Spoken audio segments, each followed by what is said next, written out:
Дорогие бишкекчане, от всей души поздравляю вас с Днем города Бишкек. Сегодня столице Кыргызстана исполняется 144 года.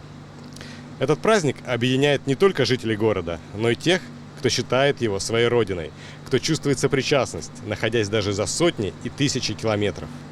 Сегодня я работаю в космосе, и со мной на борту Международной космической станции находится флаг моего родного города.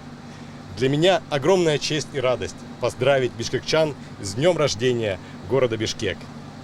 Из космоса хорошо видно, что город преображается. Строится новое жилье, школы, детские сады, ремонтируются дороги и благоустраиваются скверы и парки.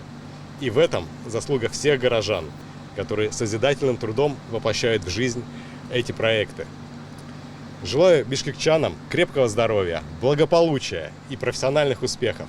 А Бишкеку стабильности, развития и процветания. Пусть он хорошеет с каждым годом. С праздником! Космонавт Роскосмоса Сергей Корсаков.